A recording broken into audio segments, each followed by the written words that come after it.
So my name is Leo Delgado, and this is the To Be Heard podcast. And today we're just going to talk about surviving cancer and going through a tough time through it.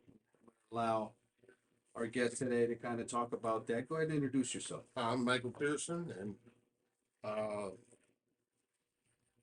I was chosen for this, and I think I was the right person to be chosen to give people insight of what it's like to go through as a cancer patient, somebody who's not rich and famous, have to make ends meet to have the proper insurance to be able to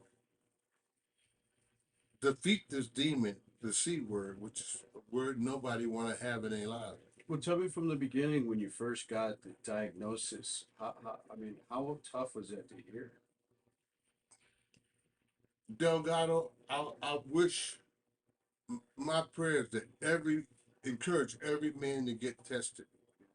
Personally, myself, I allow male pride to impede me exposing my cancer. Yeah. I knew something was wrong with me, maybe 16, pretty much 16 to 18 years of my life of male pride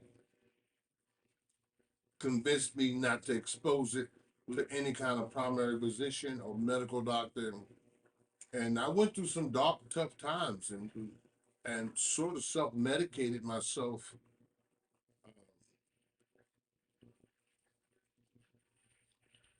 to blind myself from the pain. Well, one of the things, I guess, when you found out about it, was it something that when you went to the doctor, then you told your family, or did you keep it in private? Or? I kept it in private because I was always used to keeping it that I was not well Okay. and I was using a cane and I was never exposed to anybody what was wrong with me. They just thought I was getting older in age and I needed a cane to walk with Yeah. and but that's not what the truth was. I deferred to tell people that I was sick and I didn't know.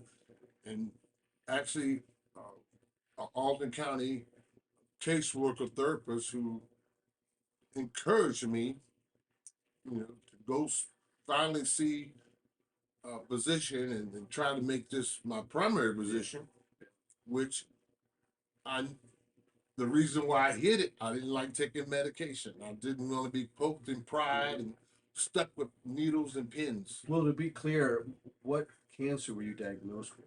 I was stage 4 prostate cancer, Prostate cancer. and at the time when I was diagnosed, they couldn't understand how I was dealing with the pain. Mm-hmm.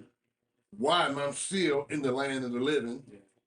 So you're one of the lucky survivors going through what you've been going through. I'm a lucky survivor because my health was so poor with high blood pressure. Yeah. I'm still considered as obese, but I was close to 500 pounds. Now I'm at 363.8 as of Tuesday. Okay. And, and day one, it wasn't good. But I actually told the doctor that I was having male problems, and she gave me a referral, and it just took off from there. And just by the grace of God, I've had the right doctors. My God, the Lord sent the right doctors in my path to be able to treat me, diagnose me, treat me. Yeah. And like I say, my health was so bad I couldn't do the surgery because they didn't know if I would live Yeah. through the surgery. I had a tumor Mm. on top of a tumor on my prostate, so they didn't know if they would do the surgery, if they would get it all, Yeah. would I live through it? So we had to go around what we call Robin Hood's barn. Yeah. I had to do a long-term radiation and chemo drip, and at this point now, there's no remission. Yeah. Um, I have to continue now infusions, injection infusions every 90 days, and I'm taking oral medicine at night, which I tried to talk with my chief oncologist. Mhm. This medicine is dangerous, but the medicine is doing It's like clinical, it metabolically. The medicine is doing what they wanted to do okay, to keep me on the side of my carpet or on the floor of this podcast. You know, okay. so So when you went through those treatments to get the help and assistance, you saw how important those resources were. resource because I didn't have those in place. Being in also in mental health, Mhm.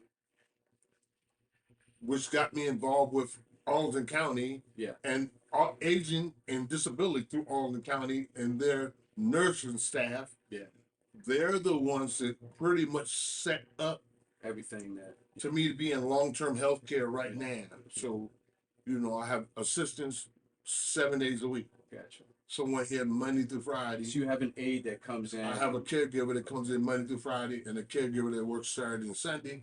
And she's not on the podcast because she's running errands like picking up my medication. Yeah, She's going to the market for me. So those are important things that I cannot get out and do physically, yeah, but I can, with her assistance, yeah.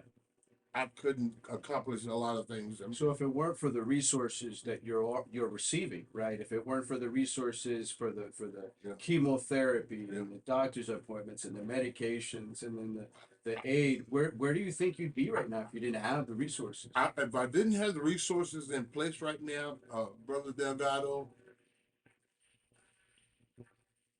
I'm not sure where I would be, but it wouldn't be good. I mean, the workers and with the system to help me get the insurance through United Healthcare Dual Plus. Yeah, I don't.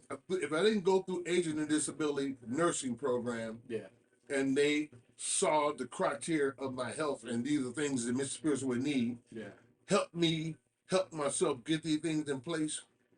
I don't think I would be at this point. I think my health might have declined and I feel for people who don't have that. yeah, Because a lot of these doctors they don't want to treat you. Sometimes even when you just have Medicare, yeah, yeah, I mean they don't want to treat you because they know they're gonna be stuck with 20% not paid. yeah.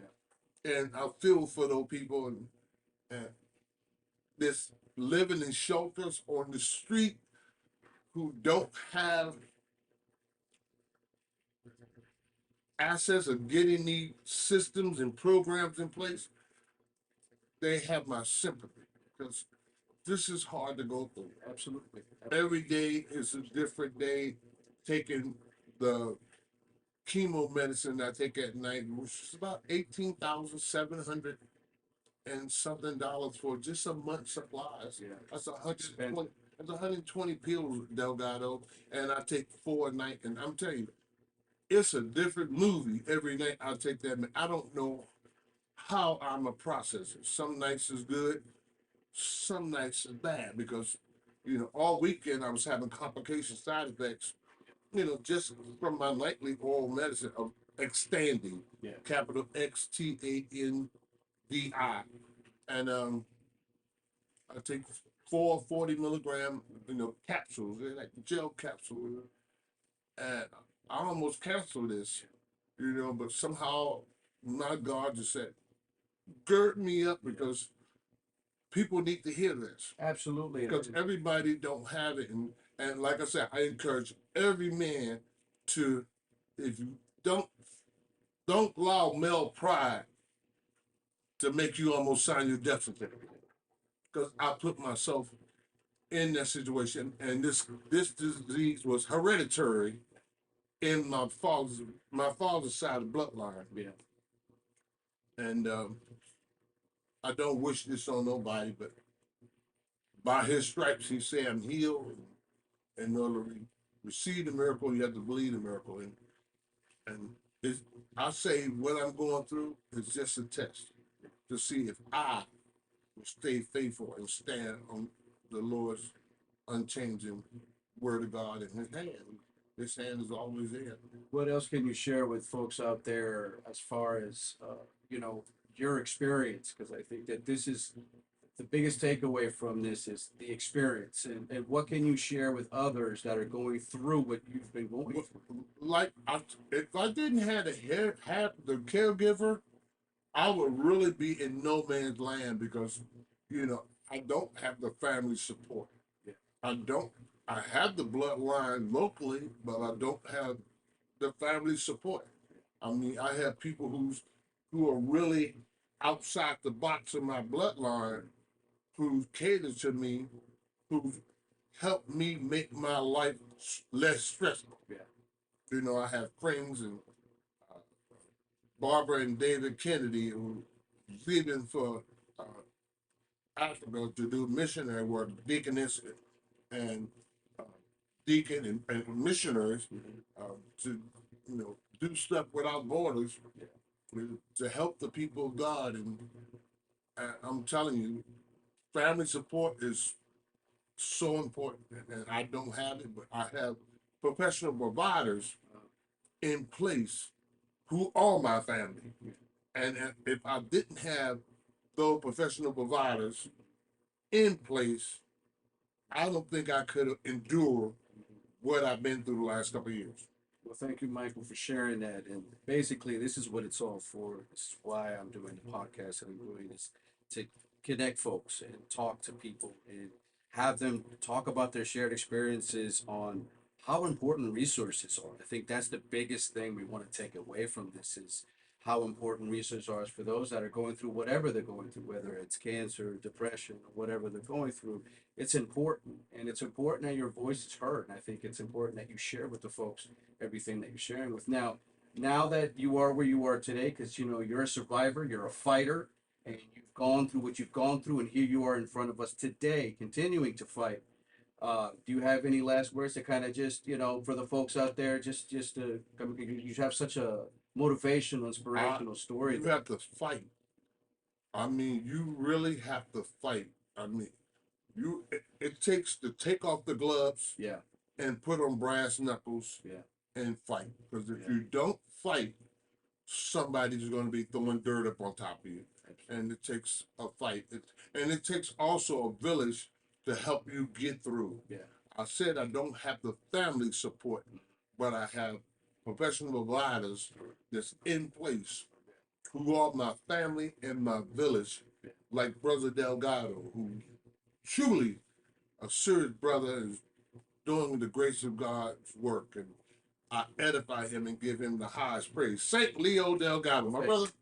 I'm glad you came today, and thank you, Michael, for allowing us to do this. Usually we like to do these at our studios, but we made a special case for this because you have such a wonderful story and the experience that you've gone through. I think a lot of people need to hear what you've gone through. People need to hear what you continue to go through. So we want to thank today, Michael, for being with us today and allowing us to come into his home and set up all this equipment and getting them to get the word out. So again, thank you to everybody that's listening and who's watching it, and again, just thankful for Michael to share his story. I think it's important that he come out here and say it how it is. So again, I want to thank everybody for today, and we'll continue to have episodes with different participants with different experiences, and hope that somebody out there that's going through this or going through whatever is seeking resources. I think this is what this is all about: is connecting people, networking, and working with folks. So again, I want to thank you,